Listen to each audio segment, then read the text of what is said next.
In Franklin's front yard, sinkhole.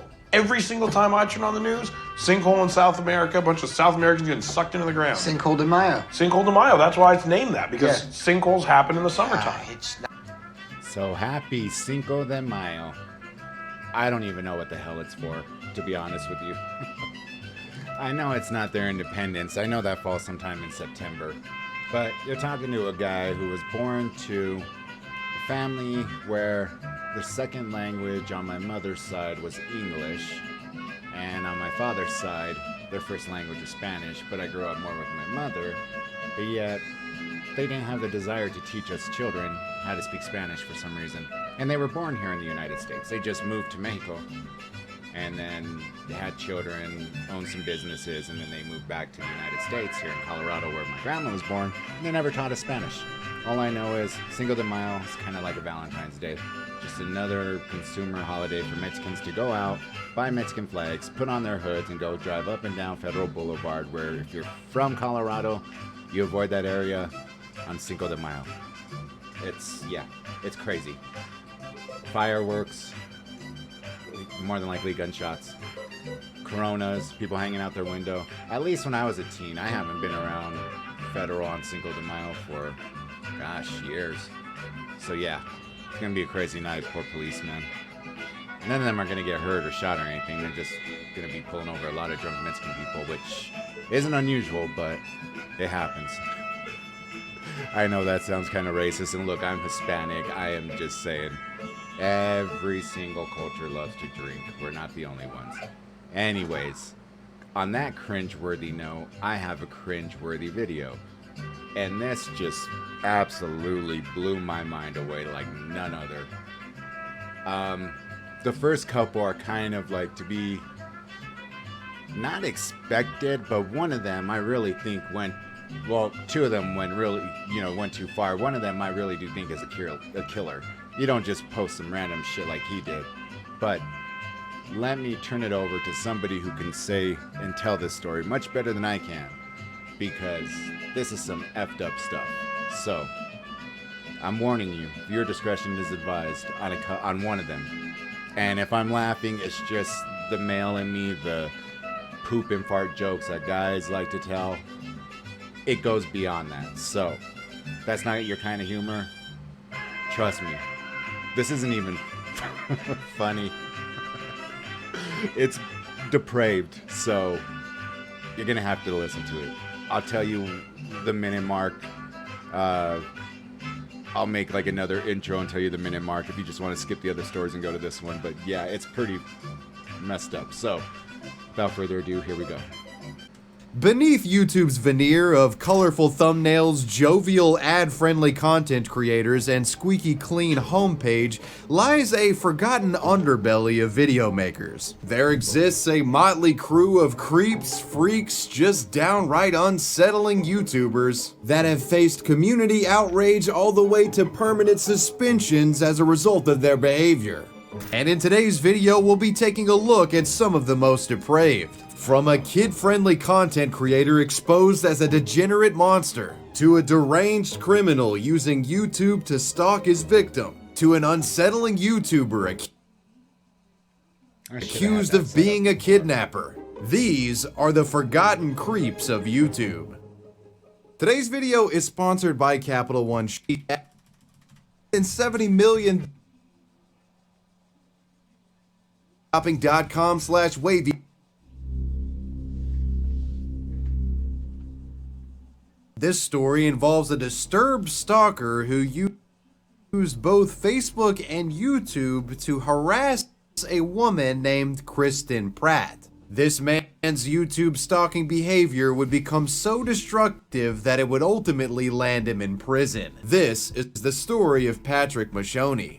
Patrick Mashoni and his eventual victim, Kristen Pratt, first began interacting in 2008 after Kristen had responded to a random friend request sent by the man. At the time, Kristen was attending. I tried to word it correctly last night. I thought I was recording and I never hit the record button, so did it today. But the way I was wording it didn't really sound right, so I'm glad that I have another chance to do this. you already kind of caught the gist of this. It's easy to tell. You have a beautiful young woman and a fucking creep. Now, I'm not going to say her name, but she's starting to make a rise in YouTube. She has, I think I last seen maybe 4 or 5 million subscribers. Very, very beautiful young woman. And she is funny as hell. I watch her videos because she is freaking hilarious. The stuff that she comes up with. Um, you know, I'm 43. She looks like she's in her 20s. I'm more age appropriate. I like, women in their, mid 30s or so, somewhere around there. She looks way too young, for my liking. But that doesn't mean that there's some sick fucks out there who see, a beautiful young girl. And unfortunately, this poor girl had recently come out and announce, because she always makes funny videos. All of them are funny and hilarious. She addressed one about her depression, that she goes through a lot of depression. And, I really felt for her for that. This one I even felt worse, where men actually found out where she lives. Like, what extent do you have, like, I wouldn't even know where to begin to find out where somebody fucking lives. I mean, white pages here in the United States, like, if they're not married or something, like, is that how, you would find somebody? But, like, I'm sure, once her, status in YouTube started to rise, she probably thought about all that and, probably had things blocked. But, I mean, people picking up little cues of where she's filming close to her house or something where, it's freaky being, a single young woman, I would imagine, and guys coming and knocking on your door at all hours of the freaking night. And good thing she had said that her sister and her brother-in-law live with her, so at least she has that going. I don't know the rules, the gun rules in Canada, but shit, I would be packing a mini arsenal. That poor girl, and she has to fucking move. I mean, here she bought her dream home.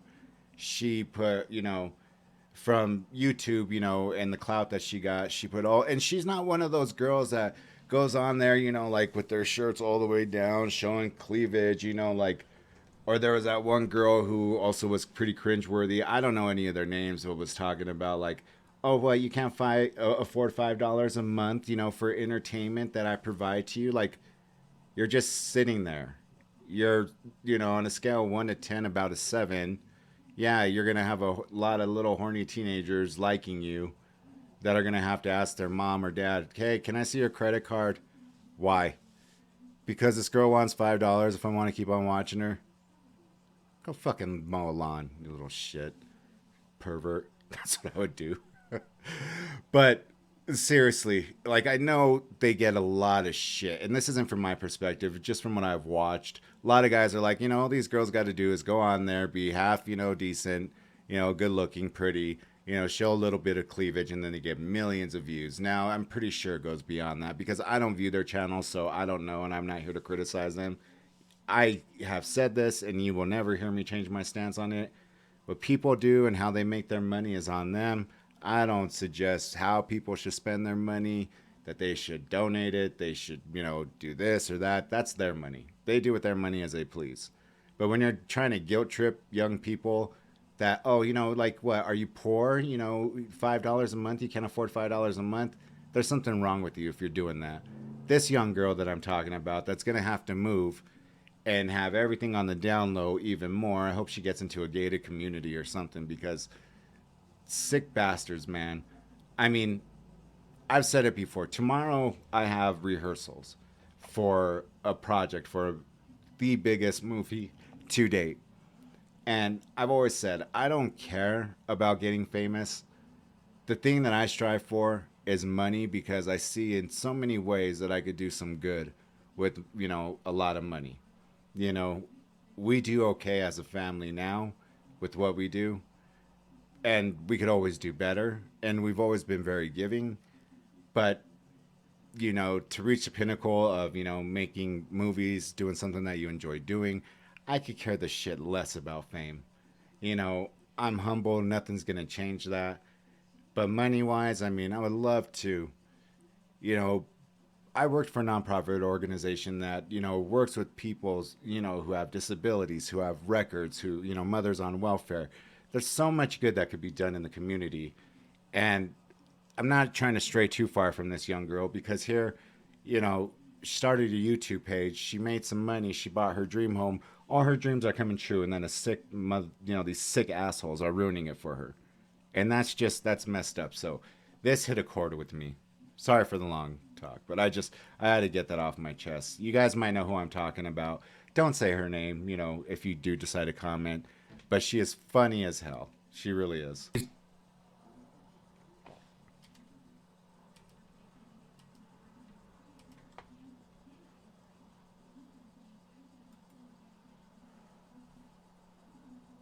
At the time, Kristen was attending the University of Central Florida, and Patrick messaged her claiming that he had once taken a class together with her at college. While Kristen didn't remember Patrick, she did go back and forth with him for a couple of messages, even later citing that Patrick seemed like a pretty nice guy in these initial interactions. But additional messages began flooding in from Patrick. Email me today. It's up to you now. Save your own life. And it wouldn't take long for the truly depraved nature of this individual to become apparent. Patrick Mashoni was an aggressive stalker who used Facebook and YouTube to perpetrate harassment. And Kristen Pratt of Florida was both his obsession and victim.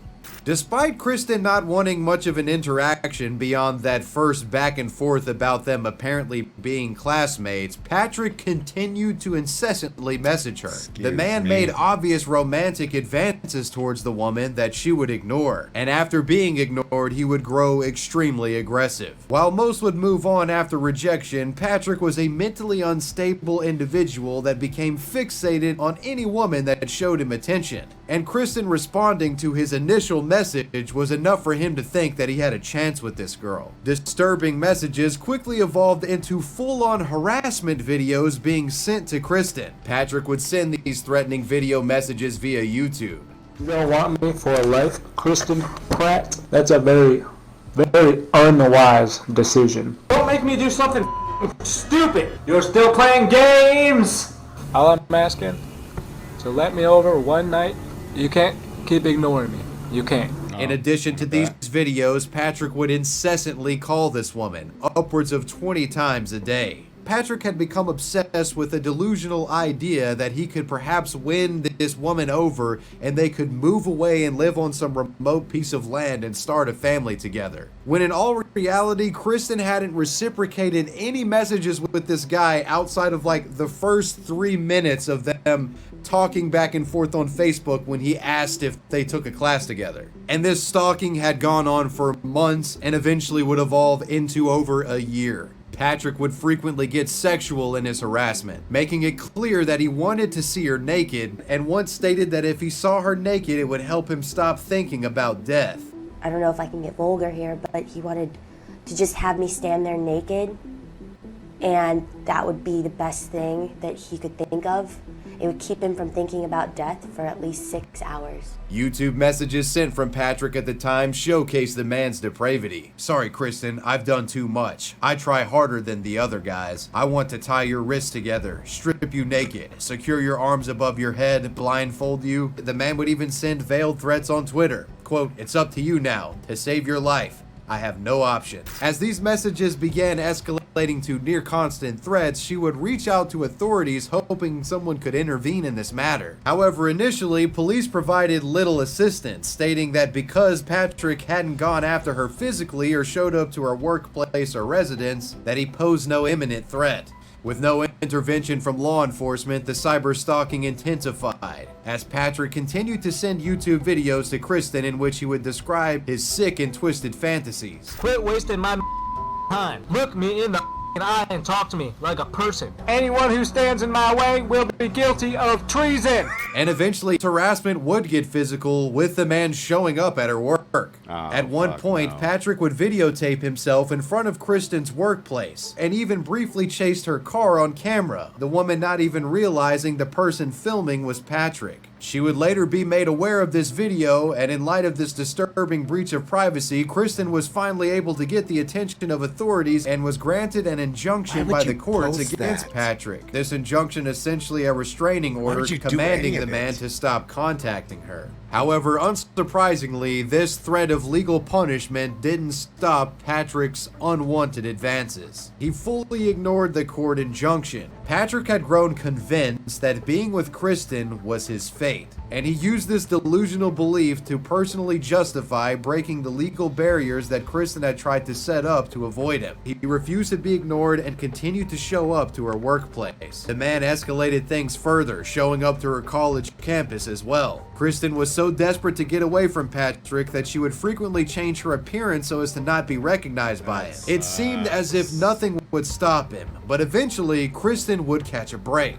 This break coming when a police officer caught Patrick stalking her red-handed. This officer stopped and searched Patrick after the man was behaving suspiciously. While searching Patrick's backpack, the officer was likely expecting to find some sort of paraphernalia or stolen goods, but instead he found pornography, condoms, and a video camcorder. Further inspection of this camcorder revealed some of the horrific stalking videos that Patrick had been creating and sending to Kristen. Please just listen to me and let me be nice.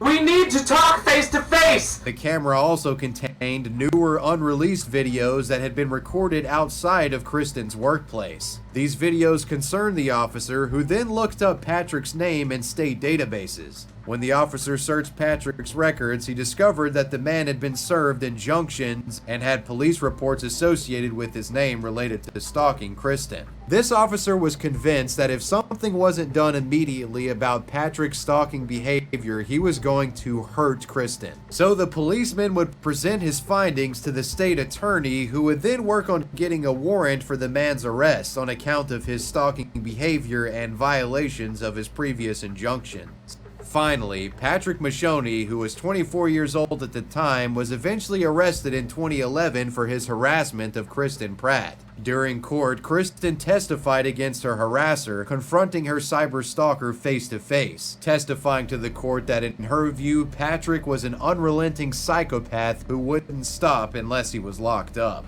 I was always nervous and frightened that at any moment I could walk out of a building and nobody would ever see me again.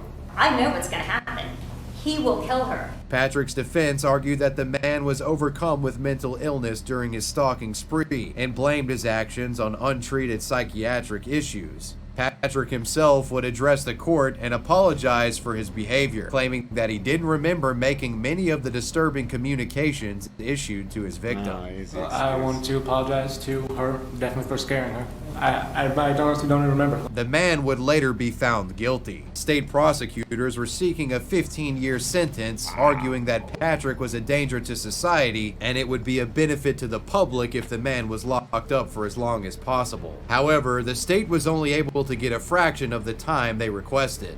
In 2012, Patrick Mashoni was eventually sentenced to serve 4 years in prison after being convicted and found guilty of cyberstalking. His lesser sentence resulting from him taking a plea deal. Patrick would spend a total of 2 years in prison and was released early in 2013 due to time served. As a part of his sentencing, Patrick was reportedly given probation that banned him from using the internet, and he was prohibited from ever contacting Kristen Pratt again. It appears this punishment has kept Patrick from stalking other victims online. Good. As for Kristen, she has spoken out on many occasions regarding Patrick's harassment, her story being a testament to just how destructive online stalkers can be to one's life.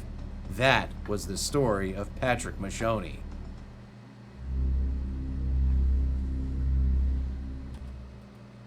I really have my opinions about this one. This is just way too detailed to be a troll.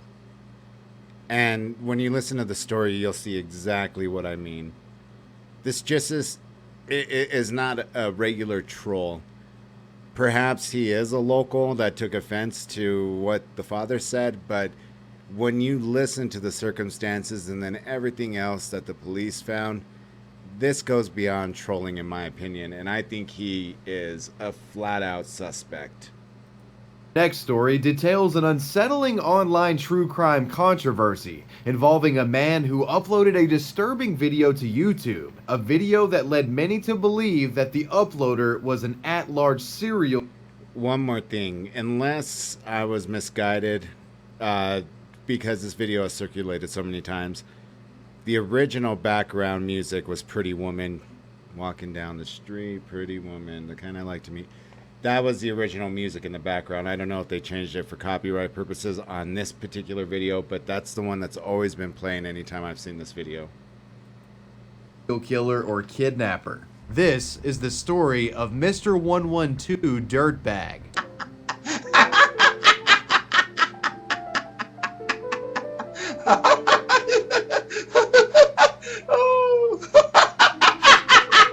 To understand the story of Dirtbag, you must become familiarized with the disappearance of Maura Murray. Maura Murray was a 21-year-old University of Massachusetts nursing student from Hanson, Massachusetts. The peculiar circumstances leading to this young woman's disappearance begin on Saturday, February 7th of 2004. On this evening, Maura had borrowed her father's Toyota Corolla to attend a college party. At around 3:30 a.m., while on her way back from the party to the hotel her father, Fred Murray, was staying at, Maura lost control and struck a guardrail on Route 9 in Hadley, Massachusetts. While the vehicle was seriously damaged in the collision, fortunately, Maura was unharmed. The car would be towed and Maura was given a ride back to her dorm at the university. Her father, Fred, who was in town visiting, unfortunately had to leave town the following day, and he tasked his daughter with handling the insurance documentation on the crashed vehicle. At 11:30 p.m. Sunday night, Fred called his daughter to remind her to obtain accident forms from the Registry of Motor Vehicles, and they agreed to talk again on Monday so Fred could help her fill out the forms via phone. This phone call discussing insurance would be the last time Fred would speak to his daughter. What we know in regard to what Maura does next comes in the form of digital footprints and witness testimony. Just after midnight on Monday morning, Maura used MapQuest to look up directions to Burlington, Vermont, and attempted to rent a condominium in Bartlett, New Hampshire. However, the leasers of this property refused to allow her to make any reservations. On the afternoon of February 9th, 2004, Maura had emailed her professors and work supervisor, writing that she was taking the week off under the ruse of there being a death in the family. She then packed toiletries, college textbooks, and birth control pills and drove off campus in her 1996 Saturn sedan. She would then stop by a local ATM and withdrew $280 and also purchased $40 worth of liquor at the local liquor store. At around 5 p.m., Maura would begin heading north on Interstate 91. And later that night, while making her mysterious exodus northward, she would get into yet another car accident. This accident occurred on a sharp turn on Route 112 in Haverhill, New Hampshire. The roadway was covered in snow, and it appeared as if Maura's vehicle had slid off the road. Her vehicle was smashed into a tree. A passing motorist would notice the wreckage and got out to ask her if she needed any help. However, Maura reportedly declined help and assured that she was okay and had called roadside assistance to get her out of the mess. The motorist reportedly observed the woman not being injured or having any visible bleeding or anything like that and just kind of took her word on it.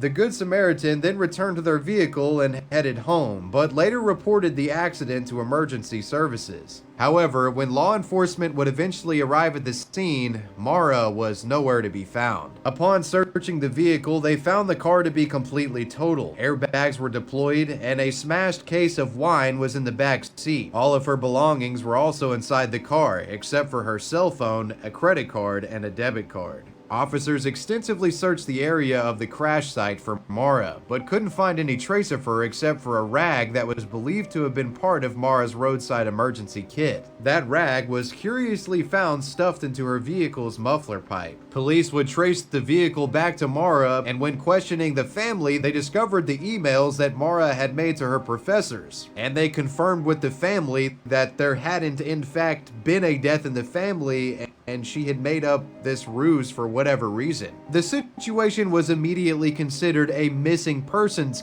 case, and authorities believed that Maura went missing on her own volition given the evidence that they had discovered with the emails and the apparent meticulous planning that went into her disappearing. And there were no apparent signs of foul play at hand. As weeks went by without Maura being found, her family began to speak out to the press. In a famous interview, Maura's father would go on to say that she might have been, quote, taken by a local dirtbag.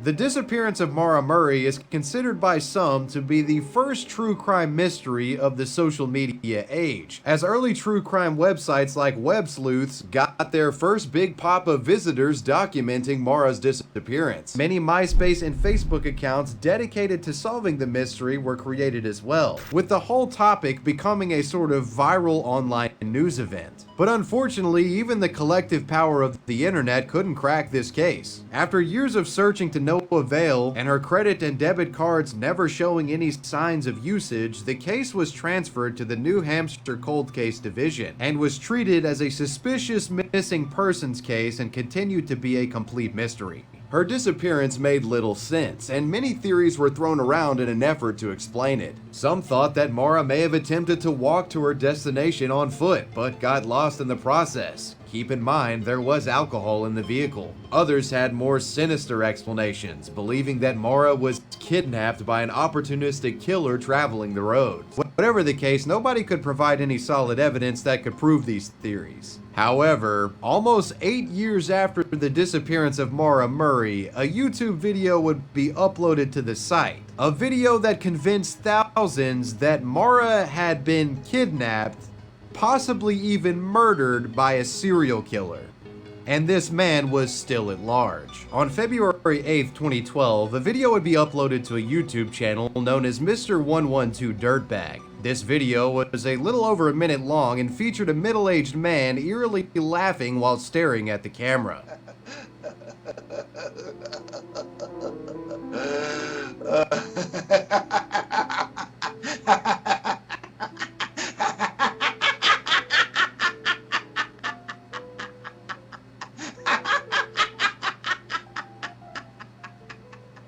Near the end of the video, the man's laughter suddenly stops and the uploader winks as the screen transitions to the words "Happy Anniversary."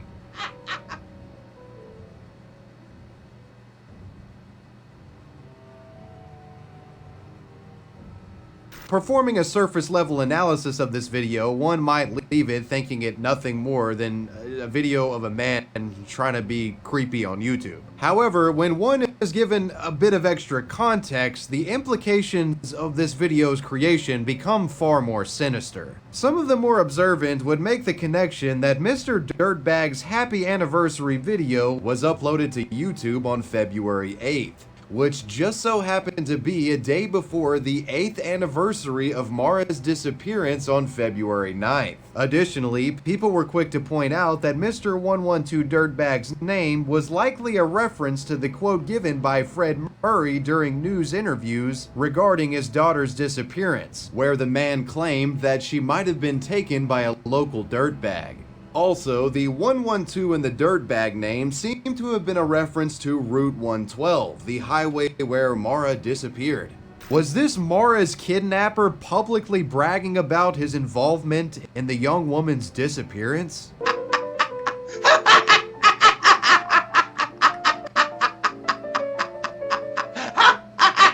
Dirtbag's happy anniversary video wasn't on YouTube for long. It said that it was deleted by the uploader just about 24 hours after being public. However, James Renner, an investigative journalist, true crime enthusiast, and filmmaker, managed to archive videos found on Dirtbag's channel. And it turns out Dirtbag's video of him laughing hysterically wasn't the only concerning piece of content that seemingly was alluding to him being associated with the disappearance of Maura Murray. One such archived video was a piece of content uploaded by Dirtbag which was titled Maura Murray. This video featured a still image showcasing a ski pass ticket from the Bretton Woods Mountain Resort, which is located on Route 302 in Bretton Hills, New Hampshire, about an hour away from where Maura had vanished. The date on the ticket showcased in Dirtbag's video shows that the ticket was purchased on February 11th of 2004, just days after Mara had been reported missing.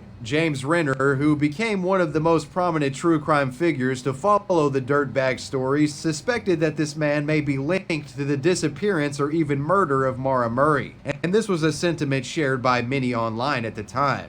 As online chatter surrounding Dirtbag grew to a roar, the man would continue to upload more bizarrely cryptic videos, one of which featured the grotesque visage of a man's face next to a set of numbers and a shape that vaguely resembled the letter Z. Those who felt that Dirtbag was responsible for Mara's disappearance argued that this image resembled the map of the Bretton Woods ski resort and was a cipher of sorts which, when solved, would reveal the location of Mara's body.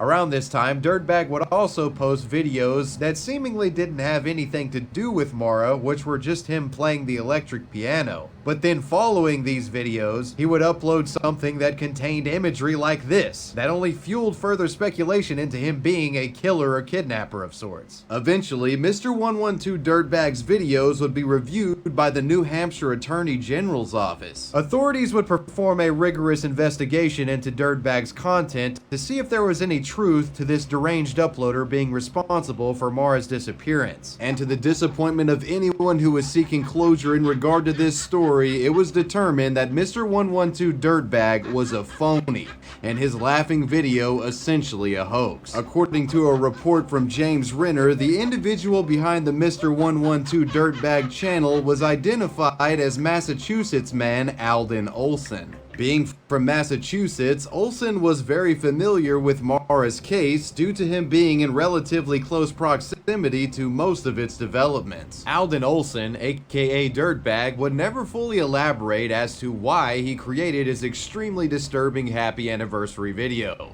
And unsurprisingly, he received tons of hate online for its creation. But one thing Mr. Olson has reflected on since being revealed as Mr. Dirtbag is how he feels he has been mistreated and misunderstood by the internet for making his happy anniversary video. Quote, "No exaggeration. This is what the early stages of fascism look like. No, I don't mean Nazis or communists. I mean fascism with a small f. Sure, vigilantism, both spontaneous and sustained, has been going on forever. But now it has the blessing of local police, which means it's state-sponsored. It's no longer just some wacky townies, it's fascism. This is your government talking. They focus less on ethnic heritage, such as being Jewish, although they do that, too, than on random fears within themselves but projected onto others. They beat, ridicule, torture, murder, and ostracize women who have had abortions, men who drink too much, homosexuals, mere readers of political pamphlets with which they disagree, and men who laugh on YouTube for no reason. They constantly, in concert with police, keep people under surveillance, intimidate them, spread nasty and false rumors about them. In no small numbers do they focus on people they regard as merely odd, misfits, the socially unskilled, the handicapped. Many have offered a defense for Dirtbag, claiming that the intention of his disturbing content was done to create viral spectacle, which would in turn expose more people to the Mara Murray case, reinvigorating interest in solving it in the process. And while in some way Dirtbag was successful in this regard, his online behavior was irresponsible to say the least, and was definitely not appreciated by Mara's family. The family would end up actually commenting on his video content, calling it, quote, cruel and hideous. The outrage against Mr. 112 Dirtbag would eventually die down, and the name has faded from the public consciousness, with it only being remembered by those invested in the Mara Murray case and folks with a penchant for offbeat YouTube lore. As for Mara, the woman still remains missing to this day, and the family continues to look for answers. In 2021, bone fragments were found in Loon Mountain, New Hampshire, approximately 25 miles from the site of Murray's disappearance. This was thought to have been the first lead in close to a decade. However, it was later determined that these remains weren't from Mara Murray, and it appears that the case will unfortunately remain unsolved as we approach its 20th anniversary. That was the story of Mr. 112 Dirtbag. Viewer discretion is advised for this one. The man is blind, so he uses a software to where I'm sure you guys have, maybe fiddled around with it. You go, here, search bar. Then you type in what you're looking for. He is blind. No excuse for what he's asking for. Yes, I grew up on South Park, and just like a lot of guys, poop, fart, all that kind of jokes. If you see me laughing, that is why. But it goes beyond that. So, viewer discretion is advised. I'm going to mark this down as 2439. Viewer discretion advised. All right, here we go.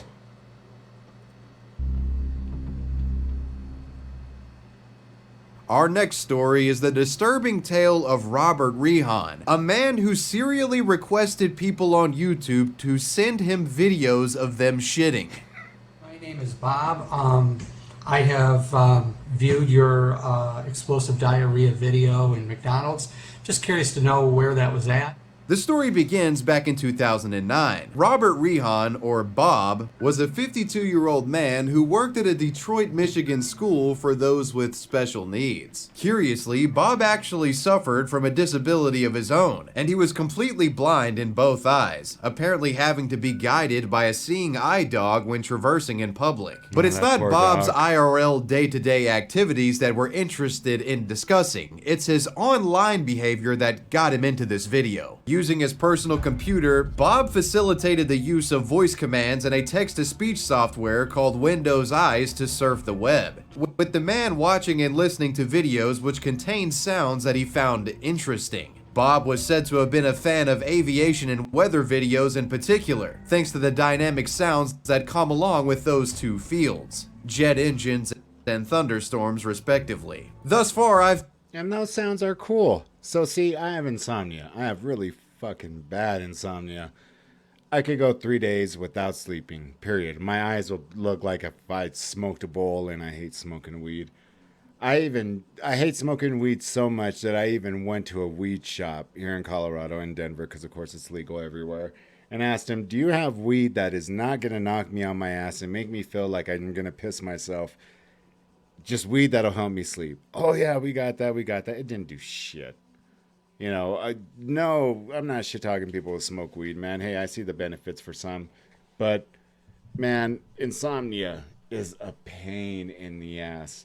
What does it have to do with this? Nothing, but when I ran across this, I was like, wow, I wouldn't go that far in any way whatsoever to try to find a remedy for sleep. And this dude, just for fun, that was his safe word, just so he wouldn't look like a weirdo. Just throwing it out there. painted Bob out as being a relatively wholesome individual, just a blind guy that liked to go on YouTube and listen to cool sounds. But there's a certain type of video that Bob liked to listen to that I've omitted up until now. And his proclivity for this dirty audio content might change the way you think about the guy. See, Bob liked to get on YouTube and listen to videos of people taking shits. Hi, I hope you get this video response. The guy that did the and gave the description of his I would love to talk to him and hear from him. In fact, I would like to get some more videos of him taking a shit. Some might even say the man had an obsession with this poopy content. I'm blind, and I just like this for fun. It's just a fun thing. And trying to find a friend on YouTube here that would understand and would be willing to share whenever he's got to take a dump. See, in the early days of YouTube, many would film themselves blowing up a public restroom or record their friend taking a dump as some sort of prank or something like that. For reasons unclear, Bob habitually trawled through this grotesque corner of YouTube and intently listened to the gaseous content produced by the butts of these video makers. And not only that, he would publicly share his opinions on these videos using YouTube's video response system, which would show his replies directly under the original content itself. Using the YouTube channel B Rehan 1957, Bob started making his opinions known publicly, One of the first instances of him doing so was in a response to a video titled "Explosive Diarrhea in the McDonald's Bathroom." This was Bob's excited response to this piece of content. I have viewed your explosive diarrhea video in McDonald's. I would love more videos. Just curious to know what gave you the like that and what prompted you to do a dump video. Oh my I enjoyed it, and it would have been interesting for you to describe what was in the toilet after you went, but Nothing weird here, it's just a fun thing, right, Bob? I like this as just kind of a fun thing. Throughout the summer of 2009, Bob would continue shamelessly uploading shit video responses to his channel. He treated poop reviews as if it was some sort of massive genre of content and that no one would look at what he was doing strangely. Some might even say he was a shit connoisseur. I really like your video of taking a poo.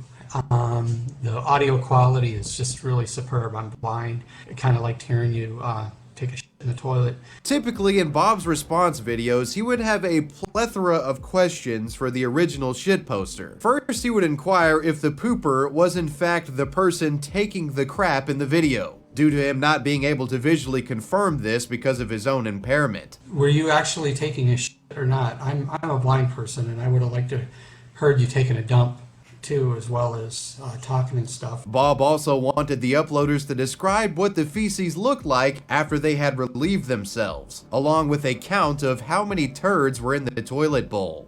I enjoyed it, and it would have been interesting for you to describe what was in the toilet after you went, but I would love more videos. Bob would also suggest to the creators of these poop videos that they turn their camcorders on as soon as they entered the bathroom so that he could hear them put the toilet seat down and so that he could hear them unbuckle their belts. And I would have liked to have heard, you put the toilet seat down and undo your pants and your belt. Height and weight was also of interest to Bob, and he wanted to make it clear that he appreciated poops of all sizes and from people of all shapes. He was an all-inclusive poop enjoyer. For me, since I don't know, what I'm seeing on the screen, just curious to know how tall you are, what you weigh. And before you had wiped, I would have liked you to have told me what it looked like in the toilet and stuff. However, one thing that was a non-negotiable with Bob is that there couldn't be any background noise or giggling that could distract away from the sounds of the bowel movement. Also, like I say, keep the fan off whenever you do record. I know it was on at one point, but it was, I just enjoyed hearing you go to the bathroom. Here are some various highlights of Bob's responses to these poop videos that were uploaded to YouTube. Is there any way you could upload whenever you have to take a record it from the beginning of the process, when you're walking into the bathroom till the time, leave the recorder on till the time that you're done and you're flushing the toilet? You could describe to me what's in the toilet and stuff like that. I like hearing loose ones, solid ones, whatever, gassy ones, farts. Did you do the laxative thing because you were constipated or something and couldn't go? You said you ate a lot. On that video, taking a dump, it sounded kind of good, but I wasn't sure. Maybe you can tell me how you were sitting on the toilet, because it sounded different. Like I don't know where you had the microphone, but I enjoy a description as well. It'd be nice if you could describe how many turds were in the toilet and stuff. The guy that did the and gave the description of his I would love to talk to him and hear from him. In fact, I would like to get some more videos of him taking a Perhaps self-aware enough to realize that his requests often came across as creepy, Bob would frequently insert a phrase into his videos that was, I guess, an attempt from him to sort of tell viewers that, hey, this isn't a weird sexual thing. He would always say, this is just a fun thing. It's just for humor. It's just for fun. It's just a fun thing for me. I enjoy that.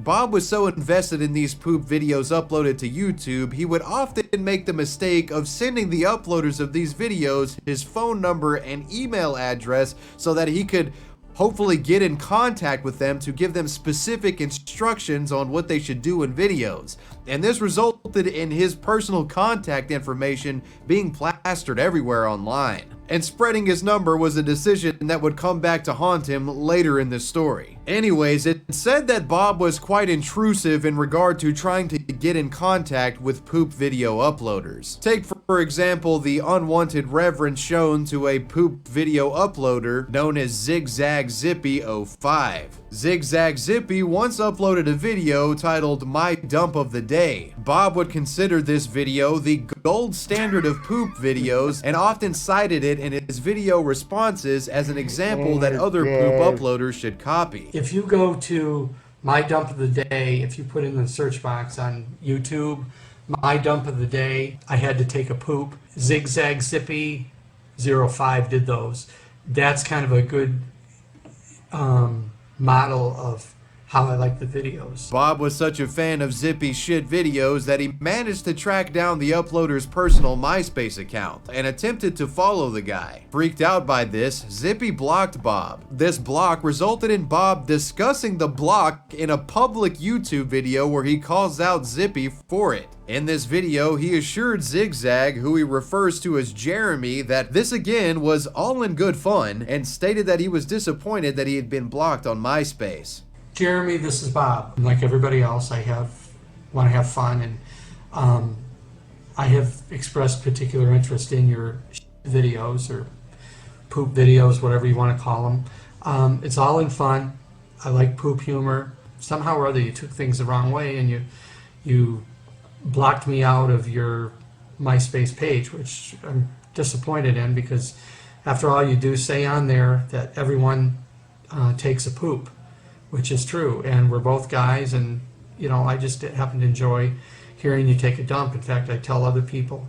And again, unprompted, gives out his phone number and email address. I appreciate that. You can reach me at home 73.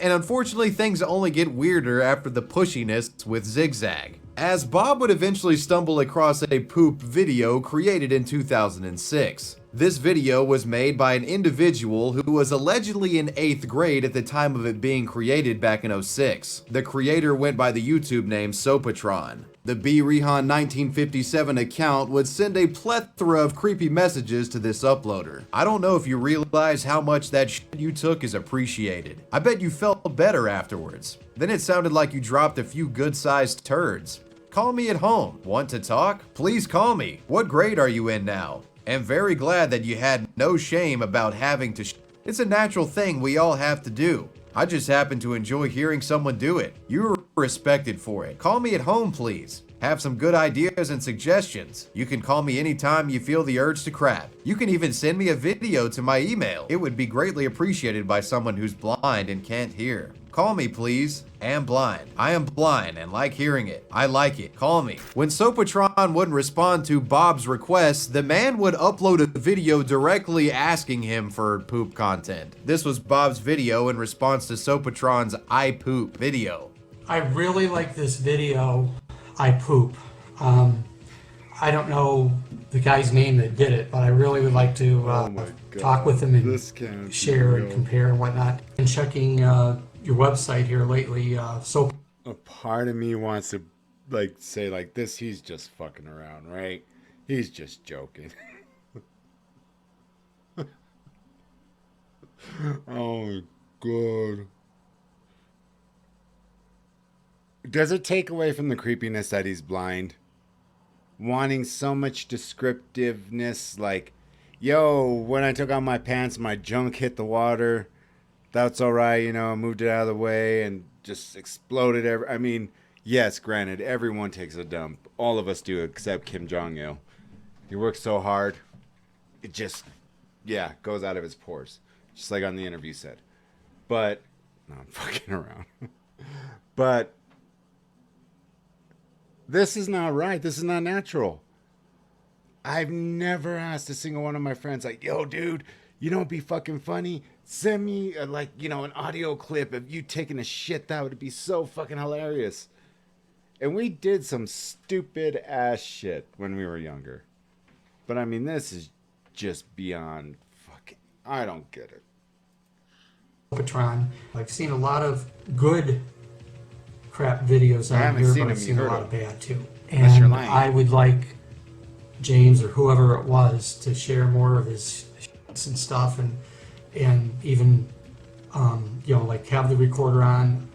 In other words, at the very beginning when he's walking in the bathroom, hear him put the toilet seat down, undo his pants, and sit down and hear a good stream of piss in the water and a healthy the guy, the 8th grader at the time, if his name was James. But I would definitely like to talk to him and have him do more videos and upload them to my channel. I just like it for fun. And Naturally, it wouldn't be long before Bob's bizarre poop request videos would catch the eye of internet trolls. Internet trolls felt that Bob should probably not be on YouTube and considered him a disgusting creep. But they also saw him as an easy target, somebody they could fuck with for the sake of comedy. With this in mind, trolls would begin uploading their own videos, pretending to unbuckle their belts and empty their bowels. Because Bob was blind, they would add visuals to these videos that the man couldn't see. And when sent these videos, Bob would unwittingly believe them to be like actual submissions from people who obliged his bizarre requests, and he would genuinely review them. One such troll video got this response. "Hi Barry, thank you for the video. I enjoyed hearing you unbuckle your belt. However, I didn't hear you set the toilet seat down. It really sounded like you..." The dude has his shirt off. Right? Is that just me? That's freaky. Drop something in the toilet rather than sitting down and hearing the come out of your butt and drop in the toilet. There wasn't that echo effect you get when you sit on the toilet to take a dump or pee. Some trolls would even jokingly describe their stools in a sexual manner, and others got creative, splicing random clips on the internet together to make it sound like a bowel movement.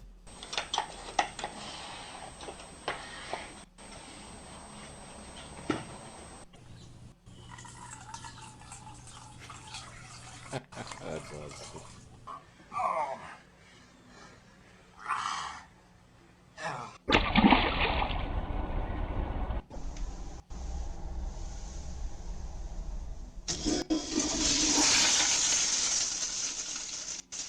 And as a suggestion to the creators of these poor quality shit videos, Bob referred them to Zigzag's gold standard video. I appreciate the video, but when you do it again, please use Zigzag Zip 05 as an example as to how to do them. Since I need the audio, let me hear you undo your belt and pull down your Gold pants and set standard. the toilet seat down. Then I want to hear you when you are sitting, then peeing in the water, farting, and then dropping turds. In Bob's obsessive quest to obtain new poop videos, he now found himself being unwittingly flooded with dozens of hoax poop videos, and also he was giving out his phone number and email left and right to internet trolls. This resulted in the man receiving various prank phone calls with tricksters posing as poop video creators interested in collaborating with him. By this point in the trolling campaign, Bob had been made the subject of an Encyclopedia Dramatica article. Eventually, the man would realize that many of the poop videos that had been sent to him in recent months were all hoaxes, and he had become a YouTube pariah. In light of this discovery and near constant prank calling, Bob would attempt to scrub his poop review activity from the internet, deleting all of his videos in a desperate effort to escape the trolling.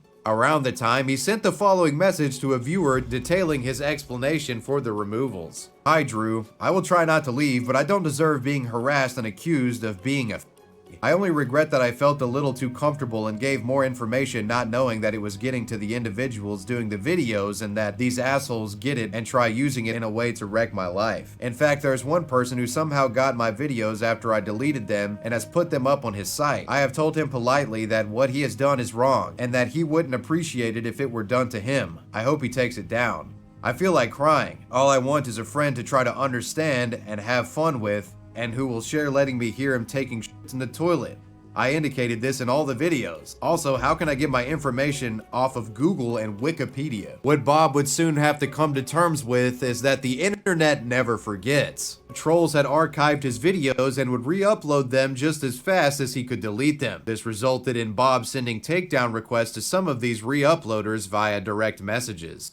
I am asking you kindly to remove my videos. If you do not, I am going to report you to Yo YouTube support. I would greatly appreciate you removing my videos. I was just trying to have fun and am being picked on for certain reasons, one of which me being blind. I am asking you politely, how would you like someone doing the same thing to you? I'm pretty sure that you would not. I am being accused of being gay, of which I am not. I do not judge others. Please do not prejudice me. I don't harass people, and I expect the same in return. If you refuse to comply, I will do whatever is necessary to see that you are dealt with appropriately. It's too late, I will bro. have others check your site to make sure that you have removed them. That is sick and downright dirty to do to someone. So, the irony here is he doesn't see what he's doing as just fucking depraved and sick.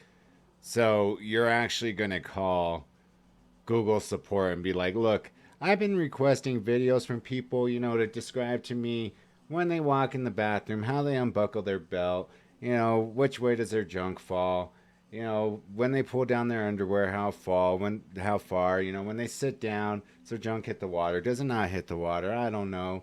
And then I want to hear, you know, exactly how many turds are in the bowl after they're done, you know, do they wipe front to back, back to front? I mean, what kind of conversation is that? Like, if I were on the other line with YouTube, I'd be like, dude, I just got back from lunch, man. Fucking stop fucking with me. This is a bullshit call. Click. No one's going to freely admit that until, you know, say I'm a YouTube agent. All right, sir. Well, let me go in and take a look. Can you give me your email address? Okay. Could you confirm your name and your username? Dude. You're fucking nasty. Click. That's just me. Needless to say, the re-uploaders ignored Bob's request and the grotesque poop review videos remain up to this day. Bob would toil with these internet trolls for some time, but around late 2009, the man's channel would suddenly deactivate. And Bob hasn't been seen online in any shape or form since this deactivation. He's essentially disappeared from the internet. Considering the often aggressive pursuance shown by Bob towards shit video creators, perhaps it's for the better that he was stopped before things got worse. I think this might have been one of those cases where a little soft bullying from trolls actually proved to be a good thing. Amen. But that was the story of Bob Rehan, the YouTube poop review connoisseur. I heard of this, dude. YouTube is home to many channels who create content dedicated to the education of children. Our next story involves one of YouTube's earliest creators, who unfortunately was outed as a predator of those in the very age group that he targeted with his content. This is the story of Robert Krampf, the happy scientist. Born in 1956. Everybody would say this about their child. I have a video. I like to keep, because of my situation with my psycho ex, I like to keep the videos and the pictures and all that I have with my daughter. They're special to me, so it's like, those are my memories built and the memories that my mom built with my daughter and her granddaughter. So those I usually don't show. But at the age of 2, the only thing I will give my ex is that she graduated cum laude. She graduated valedictorian. Very smart, which is the reason why she's just like Gone Girl. But at 2 years old, she was already counting up to 20. So you know those little fish thingies where you use a little magnetic pole? She's pulling them out when it's turned off. 1, 2, 3, so on, all the way up to however many were in there. And it was funny because while it was on, I'm like, I'm going to stick my finger in there to grab them out quicker. She's like, no, daddy. Like, really afraid, like I'm going to get bitten. And that innocence to me is just so wholesome and pure that when I hear of CP, and, you know, there's a very famous case, and I'm sure you guys heard of it. There was a guy in prison who got a new roomie. The guy was adamant that he didn't do this, that he didn't do that. And the guy told him, dude, look, shut the fuck up. You're going to roll out tomorrow morning. I don't want this shit in here. Guy wouldn't shut up, trying to kept on justifying what he did, saying he wasn't guilty. Dude killed him. Went into court and said, look, if I didn't kill him, I was going to be the one marked. So I killed him. I'm glad, and I know this sounds callous as a human, I'm glad that there is jail/prison justice for those who hurt children. Because that very moment that I spent with my daughter, like right here, all up and down my wall, I have art of my child when she was 2 years old.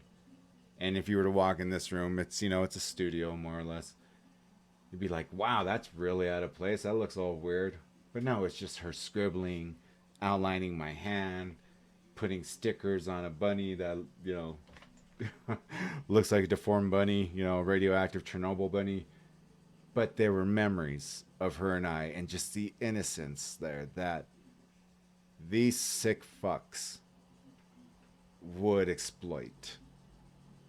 I have no sympathies for these bastards whatsoever.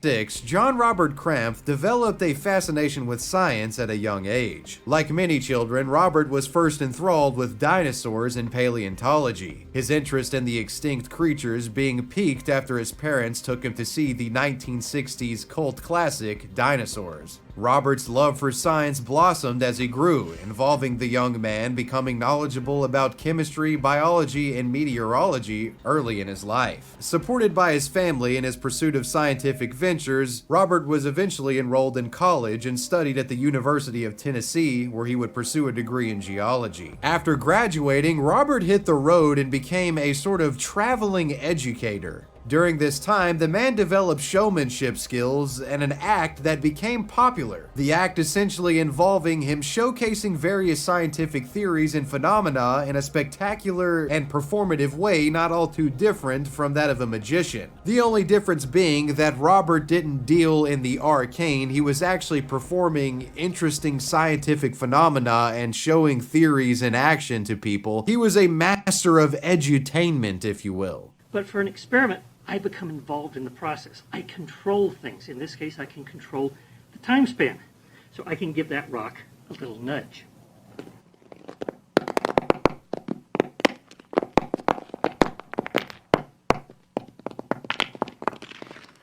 And wait at the bottom to see all the chips and scratches to learn how its fall down that slope had changed the rock.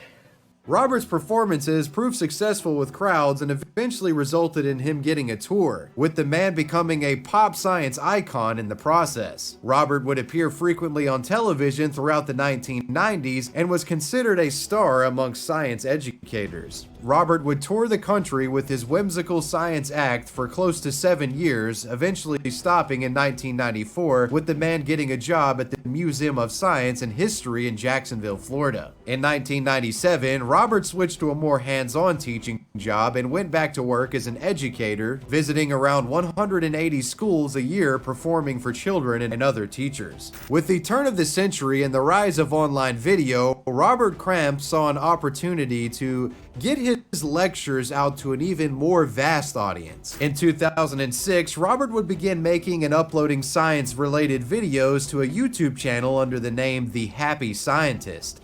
I'm Robert Krampf. Welcome to the Experiment of the Week. This time we're going to talk about the science of remote controls. You probably have a remote control for your television or other things around the house. How does this thing work? How does it communicate with that electronic device? You might think that it uses radio waves or something like that, but actually it uses light. Put it nice and tight, because now we're going to shake this jar.